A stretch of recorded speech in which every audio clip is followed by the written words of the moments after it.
Hello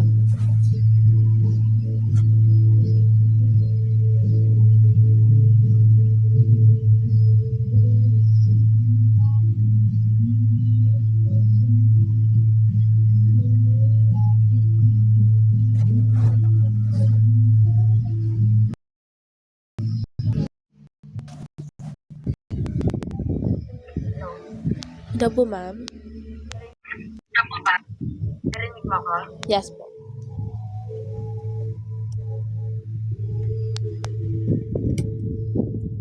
Yes po, ma'am. Rinig po.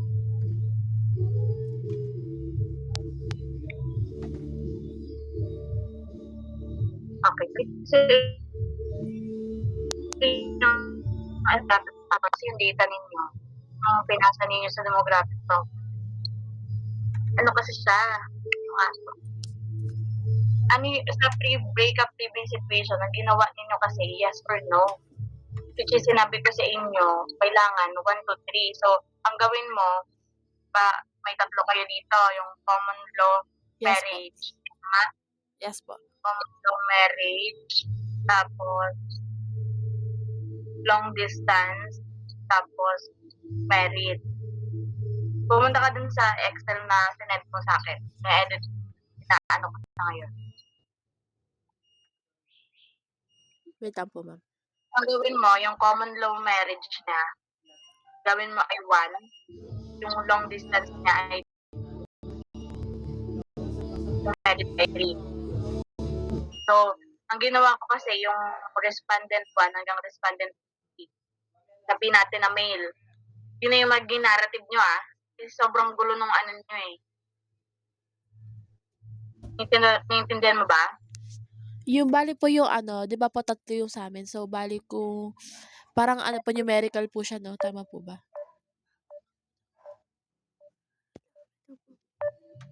Asan yung wifi? Nawawala. Ay na. Connect ka sa akin. Ay, sorry po muna na wala na humina po yung signal. Narinig mo ba ako? Okay na po, ma'am. Humina lang po yung signal kanina. Sorry po. Ulitin ko. Oo. So, ang magiging narrative nyo na sa panel nito, mula respondent 1 hanggang respondent 3, sasabihin nyo na yun ay puro male lang. Narinig mo? Apo. Okay. Tapos respondent 51 hanggang 100, yun yung female naman. Kasi, para maging equally distributed siya, dapat kasi ang ginawa ninyo, simula respondent 1 hanggang respondent 3, lalaki na. Respondent 51 hanggang 100, mga babae naman. Para hindi siya yung nakakalito na ano bang ito. Yun na yung maging narrative ninyo yun na yung sasabihin sa panel. Okay po. Pag iba-iba yung narrative ninyong magkakagroup kayo, lalo kayo magiging tayo. Okay, so, nandun ka na sa Excel? Wait lang po, ma'am. Hindi mo siya ma-edit kasi tinanggal ko yung ano niyan Pero mabuview mo yan. May ginagawa ako dito sa demographic profile. Demo. Wait lang po, ma'am. Ito, binubuksan ko na po. Nakita mo na? Wait lang po.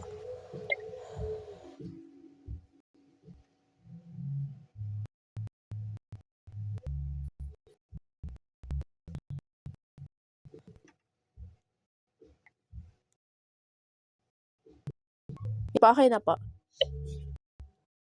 Nakita mo yung ginagawa ko. Yung yellow, ito. Tingnan mo yung ano. Makikita mo yun, may nagsabing edit tas pangalan ko. Yes po. Nakikita mo? Apo. Ayan. So, meron kayong tatlo, di ba? Sa pre-breakup living situation. Sabihin yan, ano yung situation niya bago sila maghiwalay. Okay, so ang nakalagay dito, common law marriage. Ano ba ibig sabihin nun? Yung ano po, parang... Ano yung common? Yung parang ano po, yung definition po namin is parang...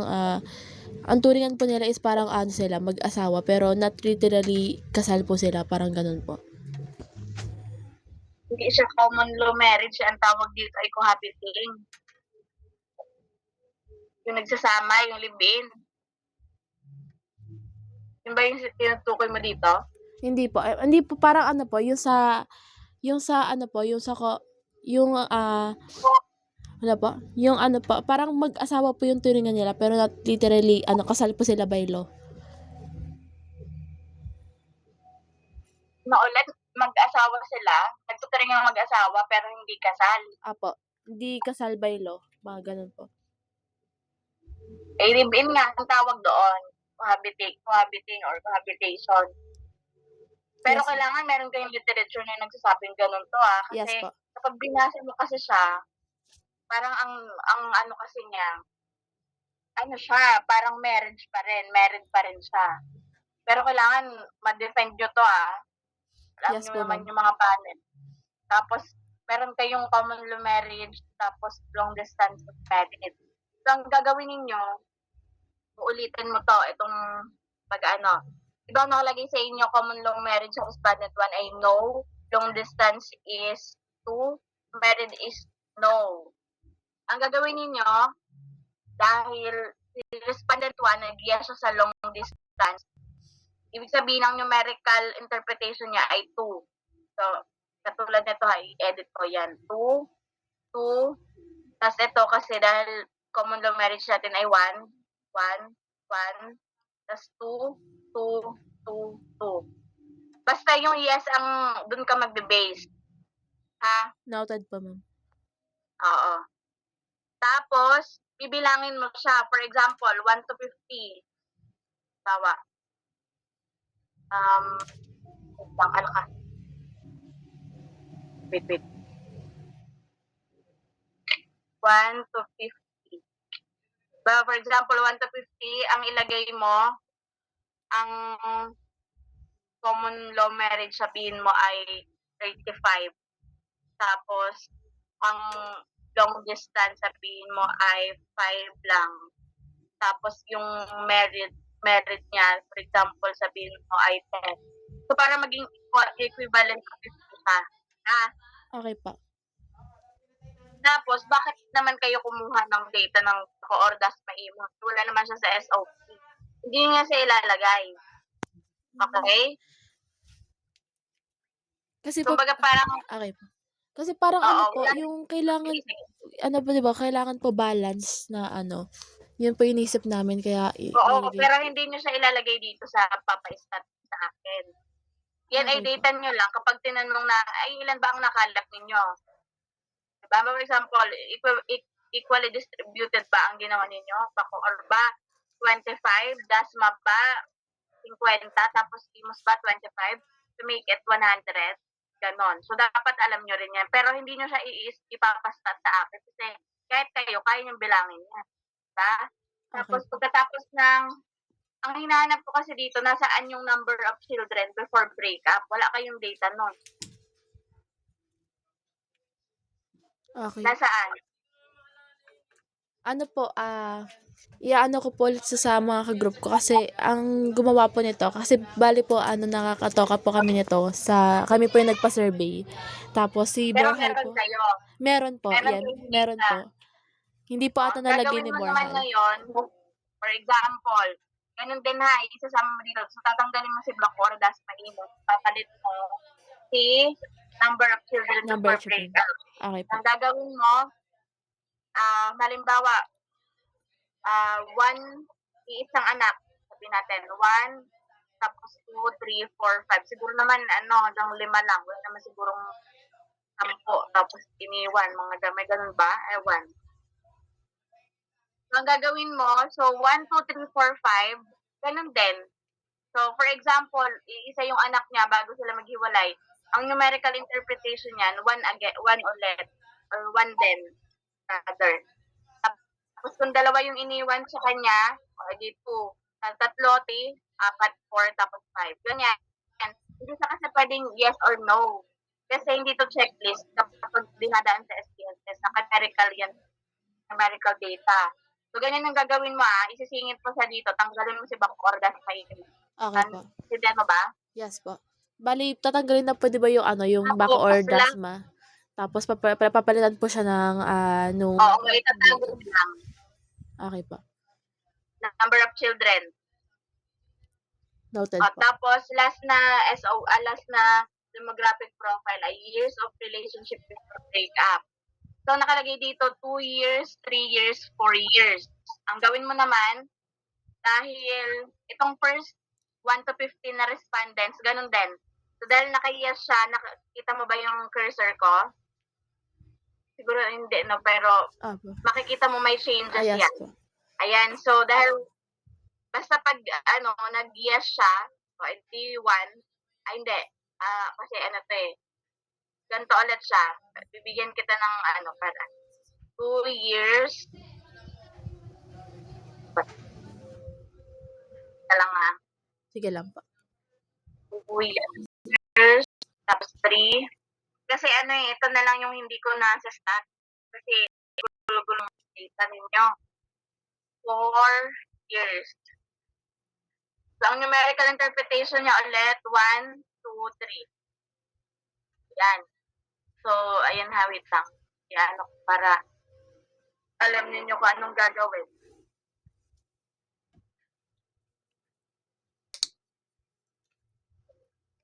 Ayan, so kapag 2 years, lagay mo lang 1. So, dahil itong si respondent 1, nag-yes siya sa 3 years, ang gawin mo ay 2. Gets? Ano po ulit pag nag 2 years po siya? 1. Kapag 3 years, 2. 4 years, 3. Okay po. Gets na po. Okay, nagigets mo na. Yes po. Tapos katulad din nitong sa common law marriage, ang gawin mo ulit, first 1 to 50, bilangin mo ulit kung ilan yung nagsagot ng 1, ng 2, tsaka ng 3. Ha? Okay po. Gets pa ba? Kailangan ko na siya bago hapon, ngayon. Kasi kailangan ko matapos yung stat na to. Kasi para by linggo, maturo ko na yung chapter 4 and 5. Paano po pag halimbawa po nag 3 years siya, so bali dun po ilalagay yung Paano nag 3 years? Bawa po yung sagot is 3 years. 3, ito nga, makinig ka. 2 years, 1. Kapag 3 years, 2. So, dahil si respondent 1, 3 years ang sinagot niya, so, ang gagawin mo, 2 siya.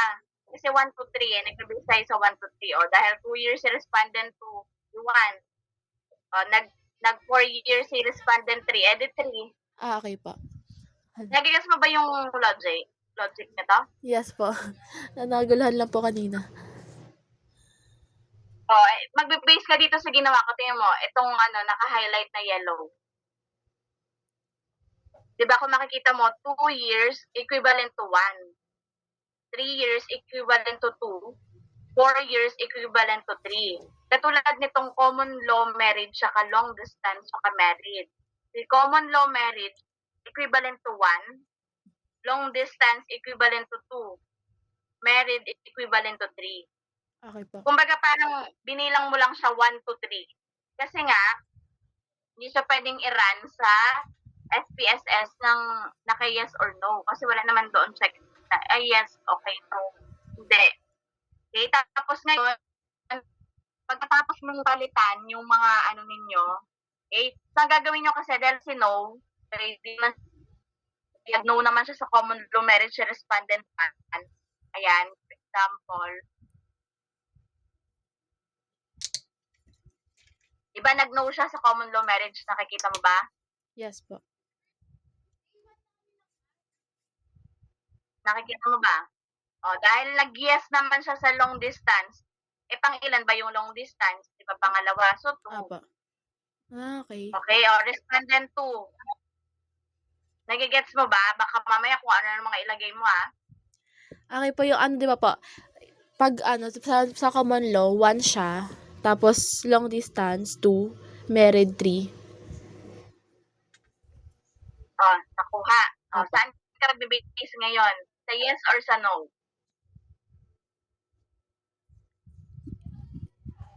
Sa po? Saan ka mag-base? Sa yes po? Paano mo siya sa yes. For example, tingin. Okay. Tingnan ulit. Respondent 10. Sige nga. Respondent 10, ano ang ilalagay mo dyan? 1 po kasi nandun siya, nakayas po siya sa sa common law. Oh, exactly. Ganon. Literal. Ganon ang sinasabi ko man sa'yo. Okay po, gets na po. Oh, paano naman dito sa years of relationship before breakup? Sige. Years of years of relationship before breakup. Sige. Ano ilalagay mo dito? 1, 2.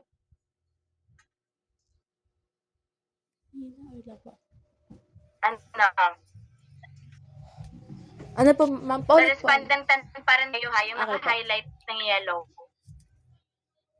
Ano yung ilalagay mo dito? 1, 2, or 3 sa years of relationship before breakup? 1 po, kasi 2 years po siya nakalagay.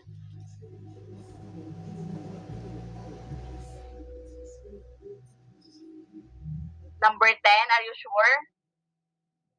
Wait lang. Saan siya yes talaga? Nakayas po siya sa 2 years.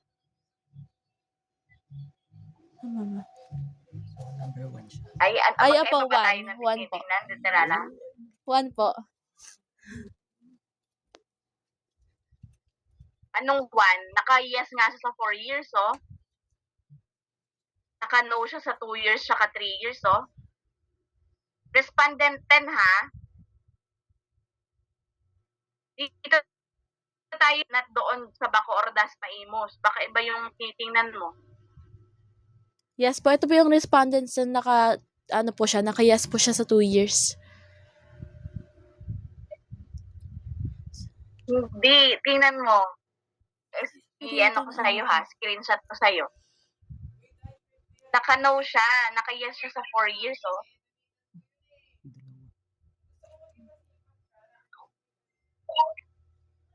Tama, no? Respondent. Mali ako yes po, ma'am. Mali ako pala nang tinitingnan. Nasa ibang Mali yung tinitingnan mo, di ba?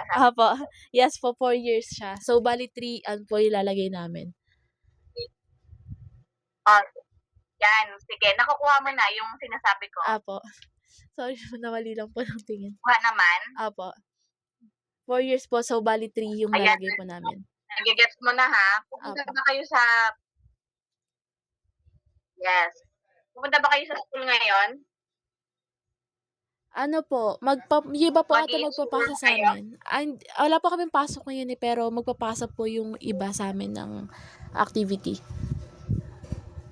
Hindi, pero ikaw nga, sino ba magtatali nito? Kailangan ko na kasi ito bago maghapon para mamayang gabi matapos. Ano po, baka po si Borhal kasi siya po yung may sa amin laptop. O, explain mo sa kanya ng maayos, ha? Kasi, Okay katulad po. niyan, sa'yo ko in-explain.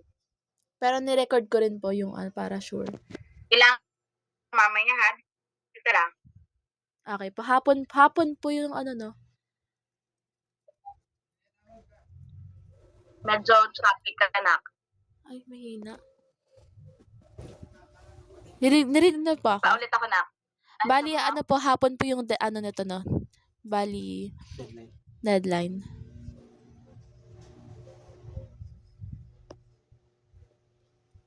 Hindi ito marinig. Hello po? Ano ba, yung itchy-worm ba? Wait lang po, mahina po. Bali po, Medyo traffic ka. papaliwanag ko lang po kay Borhal tapos sabihin ko lang po ipasa niya po sa akin ng hapon. Or mas, mas... Ewan ko na siya, ha? Okay po. Sige lang naman, kasi Okay po. pero wait lang, check ko muna yung mga data ninyo, ha? Wala naman kayong di ba? Subcategory, tama? Wala po. Okay, so mas maganda. Ang magulo lang sa inyo yung demographic profile ninyo, and then yung hinahanap ko nga na nawawala yung numbers of children. Ayun, but so far, so good naman. Sige, so Okay po. sana maging ayos na to, ha, para matapos na. Okay po. Okay, yun lang naman. Sige, bye. Confirm ko lang po ulit, ma'am, di ba po tatanggalin yung mga 3 municipalities, papalitan siya ng numbers of children. Tapos, yun nga po yung sa 1, 2, 3 lang ilalagay namin. Hindi, kung ilan yung naiwang anak, depende yon. Kaya nga, di ba nakalagay dito, 1, 2, 4, 5. So, ito, assuming lang ito na 5 yung naiwan niyang anak bago sila naghiwalay. Okay So, po. kung 1, 2, 3, 4, 5, ganun din yung bilang mo. 1. 1:1, 2:2. Okay po, noted po. Kuha mo ba? Baka may tanong ka or naguguluhan ka para alam mo na agad. Ha? Okay na po, ma'am. So, bali Okay naman? opo, pag yung 1 po na ang iwan is yung 1 na 1, okay, 1 po yung anak nila, 1 po yung equivalent, no? Oo, ganun. Okay. Dito lang po kami magkakaano sa 2 years. Ibig sabihin po is, sa mga years, 2 years, 1, 3 years, 2, and 4 is 3. Tama po ba?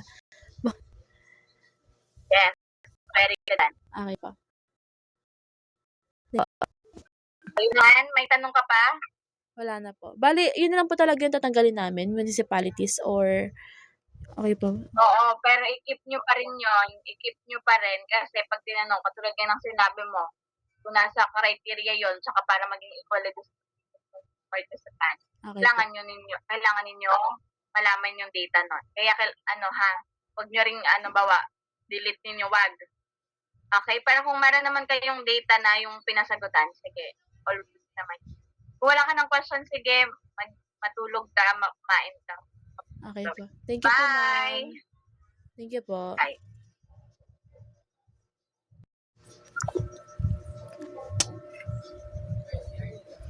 May balot.